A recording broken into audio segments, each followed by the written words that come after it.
ಮೊದಲ ಪ್ರೀತಿಯ ಅನುಭವ ಹೇಗಿರುತ್ತೆ ಅಂತ ನೀವು ಕೇಳ್ತಾ ಇದ್ದೀರಾ. ಈ ಮೊದಲ ಪ್ರೀತಿ ಅಂತ ಬಂದಾಗ ಫಸ್ಟು ನೋಟದಿಂದನೇ ಸ್ಟಾರ್ಟ್ ಆಗ್ತಾ ಇರುತ್ತೆ. ಹಾಗೆ ಅವರಿಂದ ಒಂದು ಸ್ಮೈಲ್ ಸಿಕ್ಕಾಗ ಆಗೋ ಖುಷಿನೇ ಬೇರೆ. ಒಂದಲ್ಲ ಒಂದಿನ ಅವ್ರ ಜೊತೆ ನಾವು ಯಾವಾಗ ಮಾತಾಡ್ಬಿಡ್ತೀವೋ ಆಗೋ ಆನಂದ ಇದೆಯಲ್ಲ, ಅದು ಹೇಳಲಿಕ್ಕೂ ಕೂಡ ಆಗೋದಿಲ್ಲ. ಆ ರೀತಿಯ ಒಂದು ಮಹದಾನಂದ ನಮಗೆ ಆಗ್ತಾ ಇರುತ್ತೆ. ಈ ಪ್ರೀತಿ ಅನ್ನೋದು ಫಸ್ಟ್ ಟೈಮ್ ಯಾವಾಗ ಹುಟ್ಲಿಕ್ಕೆ ಸ್ಟಾರ್ಟ್ ಆಗುತ್ತೋ ಸಡನ್ ಆಗಿ ಹುಟ್ಟೋದಿಲ್ಲ. ಅವರ ನೋಟದಿಂದ, ನಗುವಿನಿಂದ, ಕೊನೆಗೆ ಮಾತಿನಿಂದ ಸ್ಟಾರ್ಟ್ ಆಗ್ತಾ ಇರುತ್ತೆ. ಹಾಗೆ ಇವತ್ತಿನ ಕಾಲದಲ್ಲಿ ಮೊಬೈಲ್ ಇರೋದ್ರಿಂದ ನಂಬರ್ಸು ಕೂಡ ಎಕ್ಸ್ಚೇಂಜ್ ಆಗಿ ಮೆಸೇಜಸ್ಸು, ಫೋನ್ ಕಾಲು ಇವೆಲ್ಲವೂ ಕೂಡ ಬೇಗನೆ ಸ್ಟಾರ್ಟ್ ಆಗಿಬಿಡುತ್ತೆ. ಮೊದಲೆಲ್ಲ ಆ ರೀತಿ ಇರ್ತಾ ಇರಲಿಲ್ಲ. ಬಟ್ ಇವತ್ತಿನ ಕಾಲ ಫಾಸ್ಟ್ ಇರೋದ್ರಿಂದ ಮಾತು ಅನ್ನೋದು ರಾತ್ರಿ 1:30, 2 ಗಂಟೆ, 3 ಗಂಟೆ ತನಕನೂ ಕೂಡ ಸಂಭಾಷಣೆಗಳು ನಡೀತಾ ಇರ್ತವೆ. ಮೆಸೇಜಸ್ಗಳು ಎಕ್ಸ್ಚೇಂಜ್ ಆಗ್ತಾನೆ ಇರ್ತವೆ. ಸೊ ಓಕೆ, ಯಾವ ಥರದ ಕಾರ್ಟೂನ್ ಕಳಿಸ್ಲಿ, ಮೆಸೇಜ್ ಕಳಿಸ್ಲಿ, ಇದರಲ್ಲೇ ರಾತ್ರಿ ಎಲ್ಲ ಕಳೆದು ಹೋಗ್ತಾ ಇರುತ್ತೆ. ಒಟ್ಟು ಇವತ್ತಿನ ಕಾಲದಲ್ಲಿ ಹೇಗಪ್ಪ ಅಂತಂದರೆ ಕಮ್ಯುನಿಕೇಷನ್ ತುಂಬ ಫಾಸ್ಟ್ ಇರೋದ್ರಿಂದ ಈ ಮಾತು ಅನ್ನೋದು ಕೂಡ ಬೇಗನೆ ಮುಗಿದು ಹೋಗ್ತಾ ಇರುತ್ತೆ. ಹಾಗೆ ಕೈ ಸ್ಪರ್ಶಕ್ಕೆ ಮನಸ್ಸು ಹಾತೊರಿತಾ ಇರುತ್ತೆ. ಯಾವಾಗ ಕೈ ಹಿಡ್ಕೊಂಡು ಅಡ್ಡಾಡೋ ಒಂದು ಪರಿಸ್ಥಿತಿ ಬರಲಿಕ್ಕೆ ಸ್ಟಾರ್ಟ್ ಆಗುತ್ತೋ ಆವಾಗಲೂ ಕೂಡ ತುಂಬಾ ಖುಷಿ. ಅದನ್ನು ಕೂಡ ವರ್ಣಿಸ್ಲಿಕ್ಕೆ ಆಗೋದಿಲ್ಲ. ಅಷ್ಟು ಖುಷಿ, ಅಷ್ಟು ಆನಂದ ಜಸ್ಟ್ ಕೈ ಹಿಡ್ಕೊಂಡಾಗಲೇ ಅನುಭವಕ್ಕೆ ಬರ್ತಾ ಇರುತ್ತೆ. ಸೊ ಓಕೆ, ನೀವು ಕೂಡ ತುಂಬ ಸುಂದರವಾಗಿ ಕಾಣಿಸ್ಬೇಕು ಅಂತ ಹೇಳಿಬಿಟ್ಟು ನಿಮ್ಮ ಹೇರ್ ಸ್ಟೈಲ್ಗಳೆಲ್ಲ ಚೇಂಜ್ ಆಗ್ತಾ ಇರ್ತವೆ. ಹಾಗೆ ಬಟ್ಟೆ, ಪ್ಯಾಂಟು ಎಲ್ಲದೂ ಕೂಡ ನಿಮ್ಮವು ಡಿಫ್ರೆಂಟಾಗಿ ಕಾಣಲಿಕ್ಕೆ ಸ್ಟಾರ್ಟ್ ಆಗ್ತಾ ಇರ್ತವೆ. ಈವನ್ ಕಾಲಿಗೆ ಹಾಕೊಳ್ಳೋ ಚಪ್ಪಲ್ಲು, ಶೂಸು ಪ್ರತಿಯೊಂದು ಕೂಡ ಬದಲಾವಣೆಗೊಳ್ತಾ ಇರ್ತವೆ. ಆ ಸಮಯದಲ್ಲಿ ಏನಾದರೂ ನಿಮಗೆ ಮಡುವೆ ಗಿಡುವೆ ಏನಾದರೂ ಬಂದ್ಬಿಡ್ತು ಅಂತಂದರೆ ಒಳ್ಳೆ ಭೂಕಂಪನೆ ಬಂದೈತೇನಪ್ಪ ಅನ್ನೋಷ್ಟು ನೋವಾಗ್ತಾ ಇರ್ತವೆ. ಆ ಮಡುವೆ ಹೋಗಿಸ್ಕೊಳ್ಳಿಕ್ಕೆ ನೀವು ಪಡೋ ಹರಸಾಹಸ ಇದೆಯಲ್ಲ, ಅದು ಕೂಡ ವರ್ಣಿಸ್ಲಿಕ್ಕೂ ಕೂಡ ಆಗ್ತಾ ಇರೋದಿಲ್ಲ. ಯಾಕಪ್ಪ ಅಂತಂದರೆ ಬಂದಂಥ ಮಡುವೆ 2-3 ದಿನ ಕಾಡಿಸ್ಬಿಡುತ್ತೆ ನಿಮಗೆ. ಸೊ ಎಲ್ಲಿನ ಚೆನ್ನಾಗಿ ಕಾಣೋದಿಲ್ವೋ ಅನ್ನೋ ಭಯ, ಆತಂಕ ಇವೆಲ್ಲವೂ ಕೂಡ ಕಾಡ್ತಾ ಇರ್ತವೆ.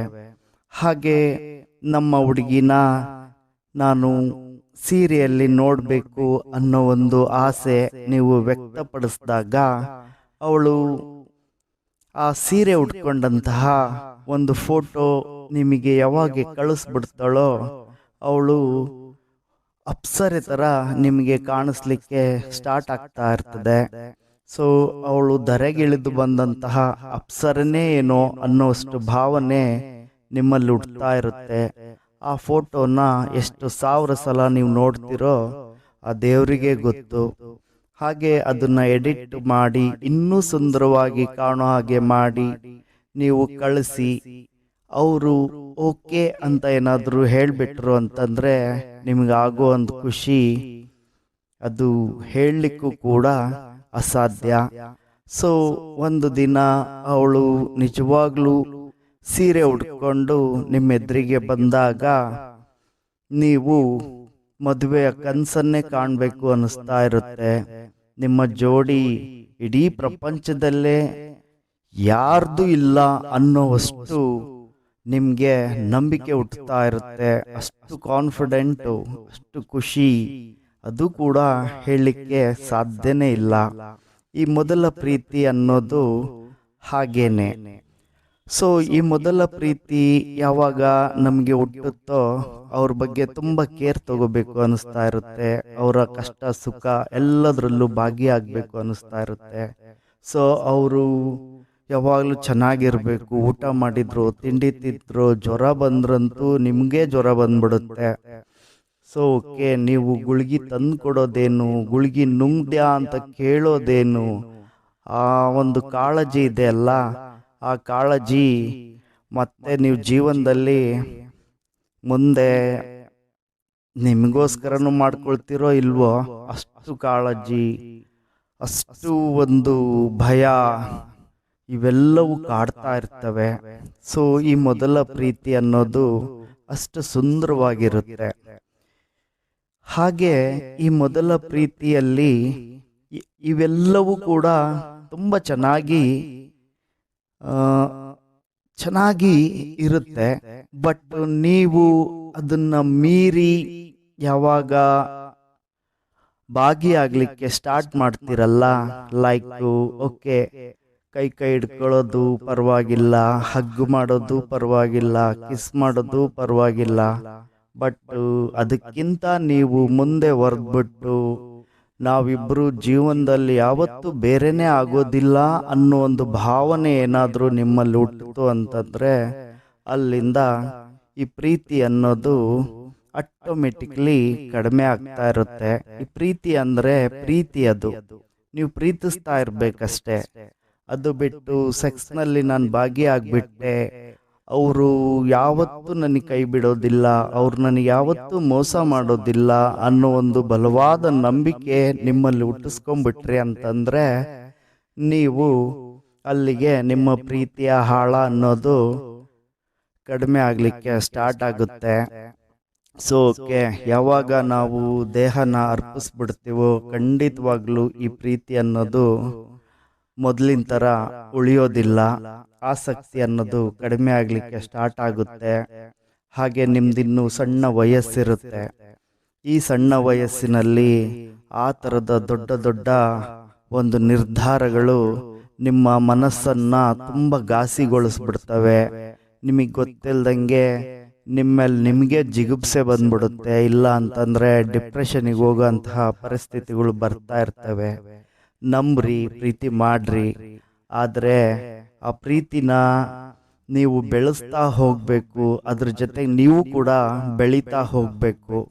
ಸೊ ಅವಳೊಬ್ಬಳೇ ಚೆನ್ನಾಗಿರಲಿ ಅಂತ ನೀವೇನಾದರೂ ಮೂರ್ಖತನದಲ್ಲಿ ನಿಮ್ಮ ಎಜುಕೇಷನ್ನ ವೀಕ್ ಮಾಡ್ಕೊಂಡ್ರಿ, ಹಾಗೆ ನೀವು ದುಡಿಯೋದಕ್ಕೆ ಕಾನ್ಸಂಟ್ರೇಟ್ ಮಾಡಿದ್ರಿ ಅಂತಂದರೆ ಘರ್ಕನ ಘಾಟ್ಕ ನಂಗೆ ಜೀವನಗಳು ಆಗೋಗ್ತಾ ಇರ್ತವೆ. ಇತ್ಲಾಗೆ ಎಜುಕೇಷನ್ನು ಕೂಡ ಅರ್ಧಂಬರ್ಧ, ಹಾಗೆ ನಿಮ್ಮ ದುಡಿಮೆ ಅಂತೂ ಅದು ಯಾವುದಕ್ಕೂ ಕೂಡ ಲಾಯಕ್ಕಿಲ್ದಂಥ ದುಡಿಮೆ ನೀವು ಮಾಡ್ಕೊಳ್ತಾ ಇರ್ತೀರ.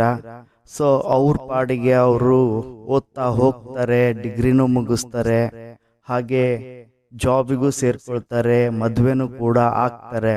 ಯಾವಾಗ ನಿಮ್ಮ ಎಜುಕೇಷನ್ ಲೈನ್ ಕಟ್ಟಾಗಿ ಹೋಗ್ಬಿಡುತ್ತೋ, ನೀವು ಒಂದು ಸಲ ದುಡಿಮೆ ಅಂತ ಏನಾದರೂ ಆರಿಸ್ಕೊಂಡ್ಬಿಟ್ರಿ ಅಂತಂದರೆ ಮುಂದಿನ ಜೀವನಗಳು ತುಂಬಾ ಪ್ರಾಬ್ಲಮೆಟಿಕ್ ಆಗಿ ಬರಲಿಕ್ಕೆ ಸ್ಟಾರ್ಟ್ ಆಗ್ತಾ ಇರ್ತವೆ. ಖಂಡಿತವಾಗ್ಲೂ ಫಸ್ಟ್ ಲವ್ ಅನ್ನೋದು ತುಂಬ ಬ್ಯೂಟಿಫುಲ್ ಆಗಿರುತ್ತೆ. ಅದು ಯಾವಾಗಲೂ ನಿಮ್ಮ ಜೊತೆಗೆ ಇರಬೇಕಪ್ಪ ಅಂತಂದರೆ ಅವರು ಬೆಳೀತಾ ಇರಬೇಕು, ನೀವು ಬೆಳೀತಾ ಇರಬೇಕು. ಹಾಗೆ ನಿಮ್ಮ ಒಂದು ಫ್ಯಾಮಿಲಿ ಮೆಂಬರ್ಸಿಗೂ ಕೂಡ ಒಂದು ರೀತಿಯಲ್ಲಿ ಗೊತ್ತಾದರೂ ಪರವಾಗಿಲ್ಲ.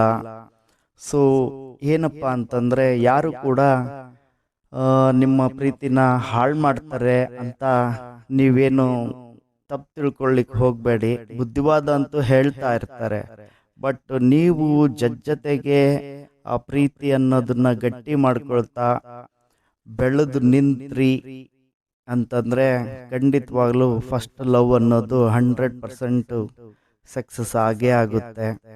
ಅಲ್ಲಿ ಏನಪ್ಪ ಅಂತಂದರೆ ಇಬ್ಬರು ಕೂಡ ಬೆಳಿಬೇಕು, ಚೆನ್ನಾಗಿರಬೇಕು ಅನ್ನೋ ಭಾವನೆಯಲ್ಲಿರಬೇಕು.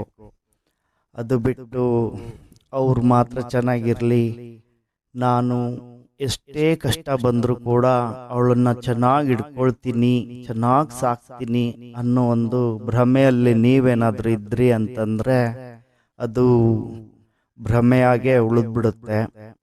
ಸೊ ಓಕೆ, ಪ್ರೀತಿ ಮಾಡ್ರಿ, ಬೇಡ ಅನ್ನೋದಿಲ್ಲ.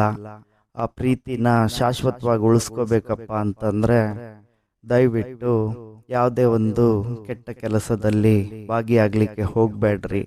ಅದು ಒಂದು ಎಂಟ್ರಿ ಆಯಿತು ಅಂತಂದರೆ ನೀವು ಮಾಡಿದಂಥ ಪ್ರೀತಿ ಅನ್ನೋದು ಬೇಗನೆ ಕಟ್ಟಾಗಿ ಹೋಗ್ಬಿಡುತ್ತೆ.